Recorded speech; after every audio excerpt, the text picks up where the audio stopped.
Kita akan bahas pemirsa bersama pengamat politik Ray Rangkuti. Mas Ray, selamat pagi. Pagi. Pagi Mas Ray, tapi Mas Ray kita harus jeda dulu. Nanti kita akan lanjutkan dialog dengan Mas Ray Rangkuti pagi ini. Pemirsa jangan kemana-mana, tetaplah bersama kami. Pemirsa, terima kasih Anda masih bersama kami di Selamat Pagi Indonesia on the Weekend. Kita akan bahas pagi ini bersama pengamat politik Mas Ray Rangkuti.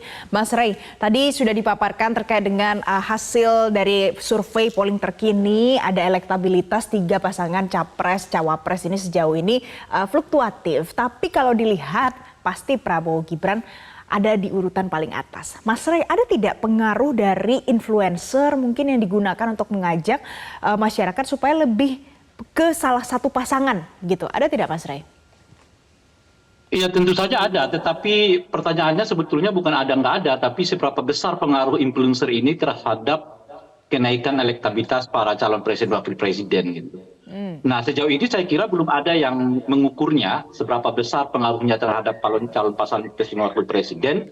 Nah cuma kalau kita belajar dari keterlibatan sebelumnya kan kita sebut dengan public figure gitu ya, seperti artis macam-macam dan sebagainya, itu sebetulnya trennya tidak terlalu banyak pengaruhnya lagi terhadap elektabilitas para calon presiden wakil presiden gitu.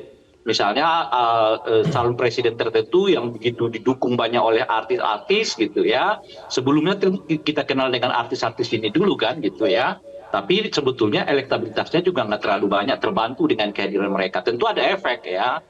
Nah sekarang masuklah dengan era yang disebut sebagai influencer ini gitu. Nah saya kira fenomenanya akan sama, yaitu kehadiran para influencer ini tidak akan banyak membantu terhadap kenaikan elektabilitas para calon presiden wakil presiden. Tetapi tentu ada efeknya, cuman tidak terlalu banyak menurut saya membantunya gitu. Baik, kalau menurut Mas Ray mungkin tidak terlalu banyak. Tapi misalnya kita melihat ini tadi hasil surveinya pasangan Anies Muhaimin Iskandar misalnya selalu ada di urutan ketiga. Sementara tim pemenangan nasionalnya mereka, Sudirman Said, juga menyatakan bahwa akan menggait influencer untuk mendongkrak atau menggenjot hasil survei elektabilitas ini. Nah, kalau untuk khusus untuk pasangan Anies Muhaimin Iskandar, apakah cara ini mampu untuk bisa mendongkrak elektabilitasnya nih, Mas Ray? Iya, saya kira sedikit banyak akan membantu. Ini kan persoalan kita bukan apakah akan ada efek. Jelas akan ada efek, tapi apakah banyak atau tidak kan gitu.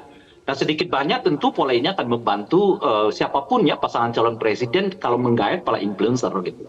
Cuman kalau saya pelajari akhir-akhir ini ya, pola seperti misalnya tadi survei-survei yang disebutkan itu kan kenaikannya cepat banget tuh gitu ya. Sehingga saya beberapa lembaga survei yang menyajikan survei terbaru itu menyebut sebelumnya itu justru Pak Prabowo itu kehilangan 2% gitu.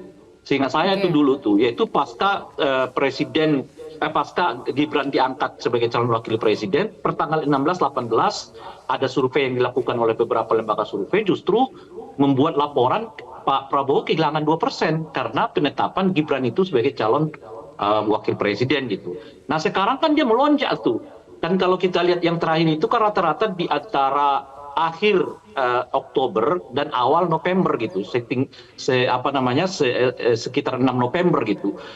Saya sebetulnya agak jadi bertanya-tanya juga, mungkinkah dalam hitungan minggu seseorang calon presiden itu bisa mendapatkan elektabilitas yang bisa mencapai 6-7% gitu. Hanya hitungan minggu loh itu gitu ya.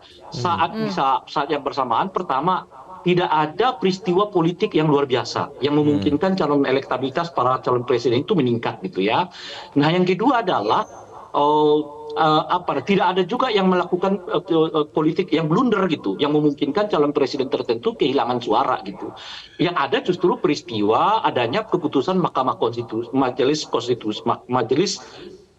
Majelis Kehormatan Mahkamah Konstitusi yang justru putusan itu seolah-olah nggak punya efek kepada calon presiden tertentu gitu. Jadi ini sih pertanyaan ya, soal jawabnya saya nggak tahu gitu. Nah, cuman dari situ saya pelajari gini, dari situ saya pelajari mungkin ya salah satu yang membuat anak-anak muda ini tersedot ke dalam salah satu calon presiden itu dia disebabkan oleh langkah-langkah aktualnya, langkah-langkah hariannya gitu. Nah artinya apa gitu? Artinya saat ini lagi populer istilah gemoy. Nah begitu masuk ke istilah gemoy itu ya anak muda kita ikut ke sana. Apa artinya? Artinya kalau anak-anak muda kita terpengaruh pemilihannya disebabkan oleh tayangan-tayangan yang bersifat snapshot, itu memungkinkan kepada siapapun calon presiden yang lain Baik. untuk mengambil alih lagi suara itu gitu. Asal yang Oke. penting mereka punya video yang bagus, punya tayangan yang bagus gitu ya, yang hari demi hari bisa dapat Oke. mengakumulasi Jadi kembali menurut Mas Ray suara yang Rangkuti hilang kalau gitu. ada yang eye catching seperti itu ya, misalnya kata-kata gemoy, Betul, nah itu bisa betul. menarik yang namanya Betul. minat anak muda, milenial, Gen Z karena ini yang paling besar kan jumlah pemilihnya. Tapi kalau membaca secara keseluruhan karakteristik milenial dan Gen Z ini pada saat mau menentukan pilihan atau menyukai satu pasangan, apa karakteristiknya, Mas Ray? Kalau dilihat dari elektabilitas, kalau kita belajar dari survei-survei itu tadi, itu yang saya sebut tadi, ternyata mereka ini nggak terlalu memerlukan apa yang disebut dengan visi misi gitu ya, nggak terlalu memerlukan juga track record gitu ya, yang ada bagi mereka itu kesehariannya gitu. Nah artinya tayangan siapa nanti di ujung pelaksanaan pemilu ini yang paling memukau mereka itu kira-kira tuh. Baik. Jadi kalau ada calon presiden di ujung mampu membuat tayangan-tayangan video, ya tayangan-tayangan TikTok macam-macam itu, justru itu punya potensi untuk meraup suara pemilih kaum muda ini gitu. Karena Baik. kelihatan pemilih mudanya ini cepat kok berubah. Hari ini dia milih A, besok dia bisa milih B. Kalau yang B itu kelihatan lebih gemoy lagi gitu. Iya. Artinya memang sesuatu yang sedang digandrungi, yang relate dengan masyarakat itu bisa lebih masuk ke anak-anak muda. Tapi begini, ada pernyataan juga dari sejumlah lembaga survei yang menyatakan ada Jokowi effect yang kemudian membuat salah satu pasangan capres-cawapres ini melejit begitu hasil elektabilitasnya. Apakah Jokowi effect ini juga ngaruh untuk anak muda atau influencer atau juga generasi-generasi yang muda begitu, Mas Ray?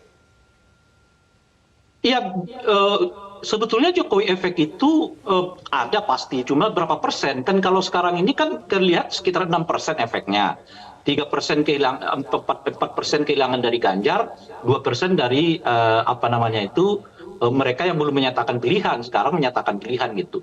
Cuma yang menariknya itu adalah ketika mereka berbondong-bondong misalnya ya memilih salah satu pasangan calon wakil presiden, tapi efek dari Jokowi efek itu nggak ngefek juga ke partainya gitu loh. Misalnya kan kalau kita lihat sekarang itu PDI Perjuangan masih tetap partai yang paling dominan dipilih oleh para pemilih itu. Nah artinya efek Jokowi itu kayaknya hanya berlaku di calon presidennya tapi nggak berlaku ke partainya. Oh nggak ada itu pemilihnya PDI Perjuangan yang keluar gara-gara misalnya Pak Jokowi sekarang terbuka sekarang udah mendukung Pak Prabowo misalnya begitu ya. Dan yang kedua adalah nggak ngefek juga ke partai yang sekarang dikelola oleh anaknya presiden, yaitu PSI. PSI sampai sekarang itu kan masih 0,1% gitu, 0,9%, belum sampai di 1% gitu. Jadi kalau kita lihat dua data ini, bagi saya sih pertanyaan betul nggak sih ada Jokowi efek itu? Kalaupun ada Jokowi efek seberapa besar? Karena kenyataannya partai yang ditinggalkan Pak Jokowi nggak kena, partai yang sekarang dekat dengan Pak Jokowi nggak kena juga gitu. Baik, kalau begitu. Kalau begitu karena ini masih fluktuatif, masih bisa berubah-berubah, tapi kita tahu yang punya suara paling banyak nanti dalam pemilih 2024 anak muda, milenial, Gen Z. Nanti kita akan tunggu nanti bagaimana dinamikanya. Terima kasih Mas Ray Rangkuti, pengamat politik, sudah bergabung bersama kami pagi hari ini di Selamat Pagi Indonesia. Jelajahi cara baru mendapatkan informasi. Download Metro TV Extend sekarang.